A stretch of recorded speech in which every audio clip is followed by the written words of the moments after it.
Graphic স্কুলের পক্ষ থেকে সবাইকে আন্তরিক সালাম, আসসালামু আলাইকুম। আমি মামুনুর রশিদ। আজকে দেখাবো কি করে ফটোশপ সফটওয়্যারটি আমরা ইনস্টল করব, CS6 ভার্সন। তো আমার এখানে অলরেডি CS6 ভার্সন এবং CC ভার্সনটি ইনস্টল করা রয়েছে। তারপরে আমরা দেখব যে এটি কি করে আসলে প্রপার ওয়েতে আমরা এটা ইনস্টল করব এবং সেটি ক্র্যাক করব। ওকে, সো ক্র্যাক জিনিসটা কি সেটা জানতে হবে। আসলে ক্র্যাকটা হচ্ছে যে ক্র্যাক করার কারণে আপনি যদি ক্র্যাক না করেন সেক্ষেত্রে আপনার ট্রায়াল ভার্সন আপনি হয়ে যাবে, সেক্ষেত্রে আপনার 30 দিন পর্যন্ত ইউজ করতে পারবেন, তারপর এটা ইউজ করতে পারবেন না, তখন আবার উইন্ডোজ দিয়ে আপনাকে এটা আবার রিইনস্টল করতে হবে। আর যদি একবার ক্র্যাক করে ফেলেন সেক্ষেত্রে আপনি এটা যতদিন পর্যন্ত না আপনার পিসিতে উইন্ডোজ দিবেন ততদিন পর্যন্ত আপনি সেই সফটওয়্যারটি ইউজ করতে পারবেন। সো এই জন্যই ক্র্যাক করা সিস্টেমটা ক্র্যাক করতে হবে। সো আমরা প্রথমে এখানে ফার্স্ট অফ অল সেটআপে ক্লিক করব। সেটআপে আমি ডাবল ক্লিক করছি এবং ইনস্টল হবে। এখানে ইনস্টল হচ্ছে।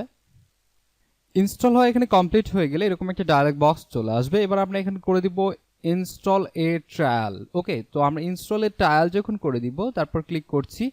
এখানে দেখতে হবে আপনাকে যে ইন্টারনেট কানেকশনটি আপনার অফ করে দিয়ে কাজ করতে হবে। সো আমরা জাস্ট এখান থেকে ইন্টারনেট কানেকশনটি আমরা অফ করে দিব। জাস্ট ওপেন করছি এবং এখানে চেঞ্জ অ্যাডাপ্টার এখানে জাস্ট আমরা ডিসেবল করে ফেলছি। এখানে আমার ইন্টারনেট কানেকশনটি এখন অফ হয়ে রয়েছে। ওকে, আমি জাস্ট এটা কেটে দিচ্ছি, ক্লোজ করে দিই। এবার আমাদের এটা করতে হবে যে এখানে ইংলিশ থেকে আমাদের করে দিতে হবে ইন্টারন্যাশনাল, ইংলিশ ইন্টারন্যাশনাল করে দিব আমরা। করে দেওয়ার পর এখানে আমরা অ্যাকসেপ্টে যখন ক্লিক করব তখন ডিরেক্ট এরকম চলে আসবে। এবার আপনাকে কি করতে হবে যে এটা 64 বিট এবং আপনি দুইটাতে এখানে চেক মার্ক করে দিবেন। চেক মার্ক করে দিয়ে এখানে দেখেন তারপরে নর্থ আমেরিকা চলে এসেছে, এখানে জাস্ট আমরা ইন্টারন্যাশনাল করে দিব। করে দেওয়ার পর আপনি চাইলে এখান থেকে প্রোগ্রাম লোকেশনটা সেট করে দিতে পারেন, এটা আপনার ইচ্ছা, বাট আমি মনে করি যে এখানে থাকলেও চলবে, কোনো সমস্যা হবে না। বাট আপনি চাইলে এটা অন্য কোনো প্রোগ্রামে এটা আপনি সেট করে দিতে পারবেন। ওকে, সেক্ষেত্রে তারপর আমাদের যেটা করতে হবে যে ইনস্টলে ক্লিক করছি। ইনস্টলে ক্লিক করার পর এরকম একটি ডায়ালগ বক্স চলে আসবে, তারপর আমরা ওকে ইয়েস প্রেস করব। তারপর এটা ইনস্টল হতে থাকবে, একটু সময় নেবে। এখানে আমাদের এখানে ইনস্টলেশন কমপ্লিট হয়েছে, দেন আমরা এখানে ক্লোজ করে দিব। আমাদের ইনস্টল কমপ্লিট। এবার আমাদের যেটা করতে হবে এটা হচ্ছে ক্র্যাক। সো আমরা ক্র্যাক করব, তাহলে আমাদের এখানে ক্র্যাকে চলে যাবেন। ক্র্যাকে যাওয়ার পর আপনি দেখবেন আপনার পিসিটি এখানে কিসে রয়েছে। সো আমরা জাস্ট এখানে এটা মিনিমাইজ করে দিচ্ছি। মিনিমাইজ করে দেওয়ার পর আমরা জাস্ট এখানে দেখবো আমাদের পিসিটি কিসে রয়েছে। সো আমাদের জাস্ট রাইট বাটনে ক্লিক করবো, রাইট বাটনে ক্লিক করে রাইট বাটনে ক্লিক করার পর প্রপার্টিসে যখন যাবেন তখন আপনার এখান থেকে আপনার কনফিগার শো করবে। এখানে নিচে দেখতে পারবেন যে সিস্টেম টাইপ, যেটা এখানে দেখেন 64 বিট। ওকে, এটা হচ্ছে যে আপনার সিস্টেম টাইপ। তো আমাদের 64 বিটে এখানে আমাদের কাজ করতে হবে। ওকে, জাস্ট আমরা এটা ক্লোজ করে দিচ্ছি।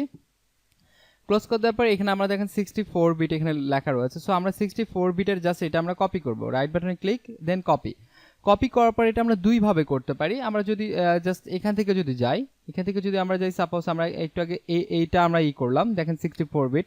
জাস্ট রাইট বাটনে ক্লিক করে যদি আমরা এখানে ওপেন ফাইল লোকেশন করি, ওপেন ফাইল লোকেশন করলে এরকম একটা ফাইল লোকেশন আসবে। এখানে আমরা যদি পেস্ট করে দিই সেটা কাজ হবে, অথবা আরেকটা ভাবে করা যায়, জাস্ট আমরা যদি এখানে পিসিতে যাওয়ার পর লোকাল ডিস্কে যাব। সো লোকাল ডিস্কে যাওয়ার পর এখানে আমরা প্রোগ্রামস ফাইল, দেন অ্যাডোব থেকে আমাদের এখানে CS6 যেটা এখানে থাকবে। জাস্ট আমার এখানে অনেকগুলো এখন শো করছে, কারণ আমার এখানে CS6 CC আগেরগুলো দেওয়া ছিল, পরেরটা দিলাম, এই জন্য অনেকগুলো বেশি শো করছে, বাট আপনাদের এখানে অতটা শো করবে না।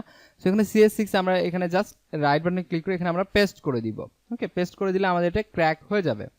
জাস্ট আপনি রিপ্লেস করে দিয়ে কন্টিনিউ করে দিবেন, ব্যাস এটা আপনার হয়ে গেল। এবার আপনি যদি এখানে চাই, জাস্ট এটার মধ্যে দেখেন অ্যাডোব আছে, এখানে থেকে ফটোশপ, দেন আপনি এখানে পেস্ট করে দিলেন, রিপ্লেস করে দিয়ে জাস্ট কন্টিনিউ।